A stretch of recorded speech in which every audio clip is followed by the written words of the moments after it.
Hello guys, मैं Gautam. Guys आपका स्वागत है मेरे यूट्यूब चैनल पर। गाइस आज इस वीडियो में मैं आपको बताने वाला हूँ जीएसटी चालान कैसे क्रिएट करें क्यूआरएमपी स्कीम में, यानी कि क्वार्टरली रिटर्न और अदर्स मतलब कि मंथली रिटर्न। कुल मिलाकर क्वार्टरली रिटर्न और मंथली रिटर्न में जीएसटी चालान कैसे क्रिएट करें, क्योंकि गाइस जनवरी 21 से सब कुछ चेंज हो चुका है। मतलब कि जो पहले जैसे जो प्रोसेस था जीएसटी चालान क्रिएट करने का वो चेंज हो चुका है। और उसमें जो आपकी क्यूआरएमपी स्कीम है इसमें दो मेथड अप्लाई होंगे, फिक्स सम मेथड और दूसरा सेल्फ असेसमेंट मेथड। तो आगे इस वीडियो में मैं आपको बताऊंगा फिक्स्ड सम मेथड क्या है, सेल्फ असेसमेंट मेथड क्या है, ठीक है, और मंथली रिटर्न और क्वार्टरली रिटर्न में हम कैसे जीएसटी चालान क्रिएट करेंगे। तो गाइस इस वीडियो को स्टार्ट करने से पहले यदि आपने मेरे चैनल अभी तक सब्सक्राइब नहीं किया तो प्लीज़ सब्सक्राइब कर दीजिए और वीडियो को लाइक कर दीजिए ऐसी बेनिफिशियल वीडियोस के लिए।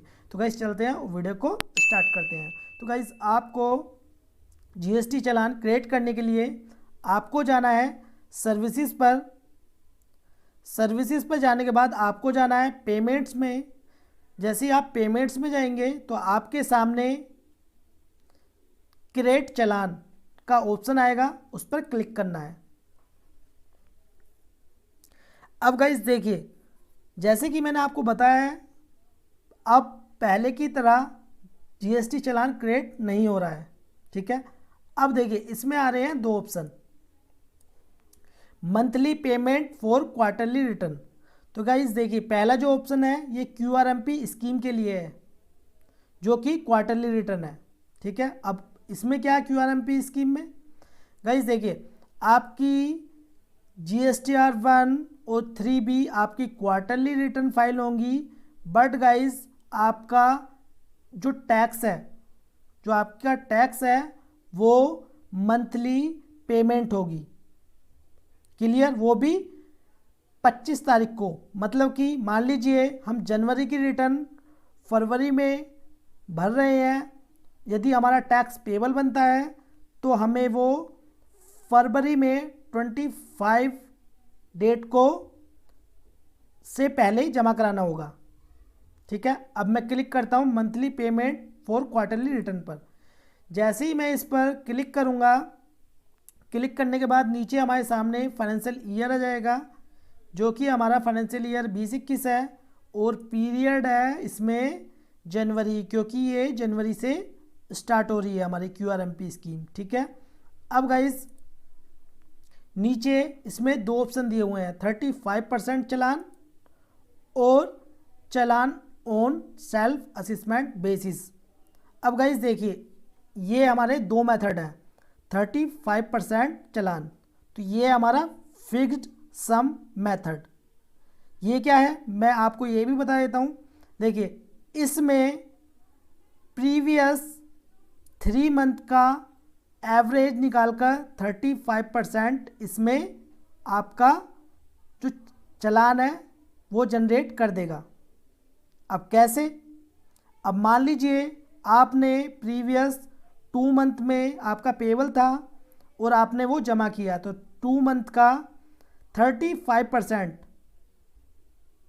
आपके सामने ये जनरेट कर देगा।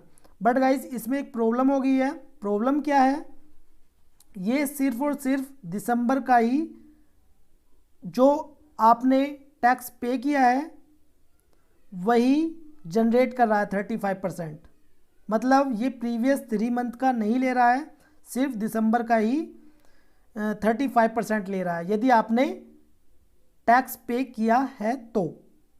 अब गाइस आपके मन में एक क्वेश्चन होगा, यदि हमारा टैक्स पेबल नहीं था प्रीवियस मंथ में तो उसका क्या होगा। गाइस उस कंडीशन में ये आपका 35% वाला जो चालान है ये जनरेट नहीं होगा, मतलब इसमें आपका शो नहीं करेगा। क्लियर। अब गाइस हम 35% चालान पर जब क्लिक करेंगे, क्लिक करने के बाद नीचे आपके सामने इस प्रकार एक लिखा हुआ आएगा, as per law no interest shall be levied for the selected month if payment is made by 25 of the next month। मतलब कि यदि आप 35% टैक्स पे कर देते हैं तो आपका इंटरेस्ट चार्ज नहीं होगा, ठीक है, एज पर लॉ। क्लियर।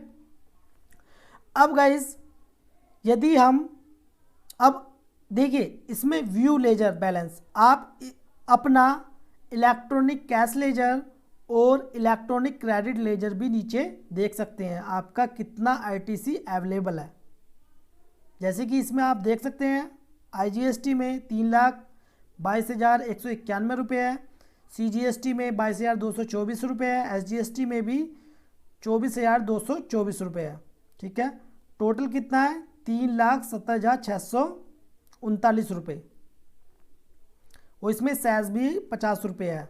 तो गाइस यदि हम 35% चालान पर क्लिक करेंगे और हम चाहते हैं 35% चालान क्रिएट करना, तो यदि हम प्रोसीड करेंगे, ठीक है, और आप यहाँ से जनरेट कर सकते हैं, जनरेट 35% चालान, ठीक है, आपका ये चालान जनरेट हो जाएगा।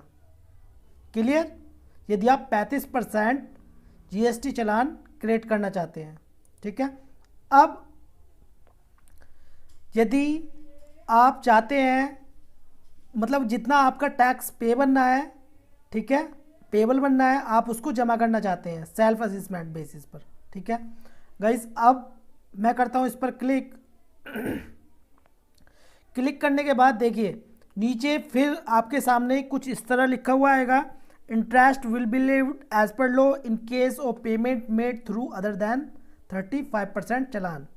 यदि आप 35% चालान पे करते हैं तो आपको इंटरेस्ट पे नहीं करना है, और यदि आप सेल्फ असेसमेंट टैक्स कम जमा करते हैं, इनका कहने का मतलब है कम जमा करते हैं। अब मान लीजिए आपका टैक्स तो बन रहा है, सेल्फ असेसमेंट टैक्स जो बनेगा मतलब कि क्वार्टरली रिटर्न में, तो आपको तो पता है, अभी पोर्टल को तो इस बारे में कोई जानकारी नहीं है। तो यदि आप जानबूझकर कम चालान पे करते हैं सेल्फ असेसमेंट टैक्स में, ठीक है, तो उस पर इंटरेस्ट आपको पे करना होगा एज पर लॉ। क्लियर। अब यदि हम challan on self assessment basis second method पर आप चालान जनरेट करना चाहते हैं तो आपको प्रोसीड करना है। प्रोसीड करने के बाद आप इसमें फिगर डाल सकते हैं, आप जितना भी आपका टैक्स बन रहा है, ठीक है। आप और इसमें 3 ऑप्शन दिए हुए हैं, ई पेमेंट, आप इसमें नेट बैंकिंग के थ्रू इसको पे कर सकते हैं, over the counter, over the counter में 3 ऑप्शन दिए हुए हैं, कैश के द्वारा, कैश की लिमिट है 10,000 रुपये, 10,000 रुपये तक आप कैश के थ्रू जमा कर सकते हैं बैंक में जाकर। दूसरा है चेक के द्वारा, और तीसरा है डिमांड ड्राफ्ट के द्वारा, ठीक है। आपको यहाँ पर सिलेक्ट करना है अपना बैंक, और यहाँ पर जैसे आप अपना बैंक सिलेक्ट करेंगे और नीचे आप यदि कैश से जमा करना चाहते हैं तो कैश सिलेक्ट करेंगे और यहाँ पर जनरेट चालान कर देना है, ठीक है। और इसमें तीसरा है ऑप्शन एनईएफटी और आरटीजीएस का। इसमें क्या करना है, आपको यहाँ पर बैंक सिलेक्ट करना है, बैंक सिलेक्ट करने के बाद आपको जनरेट चालान पर क्लिक करना है। जैसे ही आप जनरेट चालान पर क्लिक करेंगे आपका जो चालान है वो जनरेट हो जाएगा। किसके लिए? सेल्फ असेसमेंट मेथड के लिए, ठीक है। अब चलते हैं हम बैक।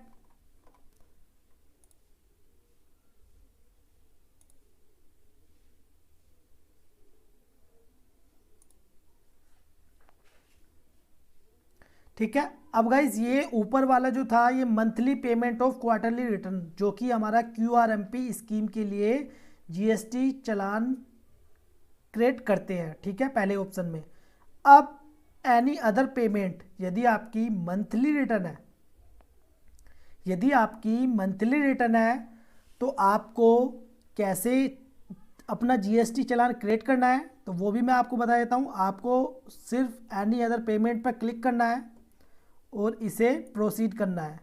जैसे ही आप प्रोसीड करेंगे आपका सेम टू सेम ऐसे ही फॉर्मेट आ जाएगा क्यूआरएमपी स्कीम से पहले जैसे आता था, ठीक है।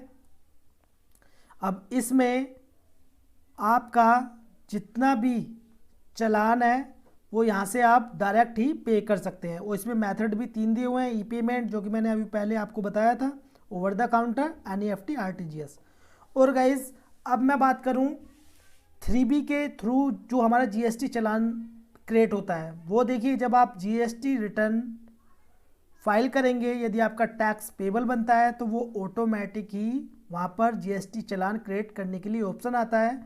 यहाँ पर तो आप टैक्स की अमाउंट को कम ज़्यादा कर सकते हैं, GST चालान क्रिएट कर सकते हैं कम या ज़्यादा करके, बट गाइस वहाँ पर जब हम GST R3B रिटर्न फाइल करते हैं तो वहाँ पर आप चेंज नहीं कर सकते हैं। आपका जितना टैक्स पेबल होगा उतना ही आपका GST चालान क्रिएट करेगा। क्लियर? तो गाइज ये थी हमारी GST चालान क्रिएट करने के 2 मेथड जो कि मैंने आपको बताया है, फिक्स्ड सम मेथड और सेल्फ असेसमेंट मेथड। तो गाइज मैं उम्मीद करता हूँ आपको ये समझ में आ गया होगा, और कैसे आपको GST चालान क्रिएट करना है ये भी आपको समझ में आ गया होगा। तो गाइज ये वीडियो आपको कैसी लगी प्लीज़ कमेंट बॉक्स में जरूर बताएं, और वीडियो आपको अच्छी लगी हो तो प्लीज़ लाइक कर दें और इस वीडियो को शेयर करें अपने फ्रेंड्स के साथ। वीडियो देखने के लिए धन्यवाद, मिलते हैं नेक्स्ट वीडियो में।